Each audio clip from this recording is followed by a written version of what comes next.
मग पेट्रोलची टाकी फुल केली बरं का. काय करायचं लागते आता, 2-2 माणसं गाडी चालवतात, शिवम पण आणि मी पण.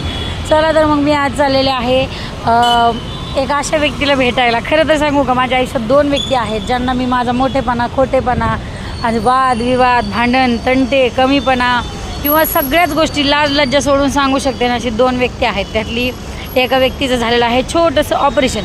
आता हे ऑपरेशन म्हणजे तिला जास्त चरबी आली होती, त्या चरबीची गाठ काढली ना, म्हणून ते ऑपरेशन केलं आहे. आता हे ऑपरेशन म्हणजे असं झालं, निमताळ्याला दूध झाडून खाजून लाल केलं. तर तिला खायला काय घ्यायचं हा विषय एक आहेच पुढं. आता ती जे खाती त्याला मी टच पण नाही करू शकत, काय करणार ना. मग बघूयात काय घ्यायचं ते खायला, आता विचार करते पुढे. तशी मी लापशी करून घेतलेली आहे तिच्यासाठी, पण आता अजून दुसरं काहीतरी घेतलं पाहिजे. आता बस काय अजून आलेली नाही, विचार करत होते ते आनंद चक्कामधून काही दुसरं घेऊ का, पण परत विचार केला तिला ते पण आवडते की नाहीच ते आवडणार ऑब्व्हियसली. मग व्हिडिओ आवडला असेल लाईक करा आणि सबस्क्राईब करा.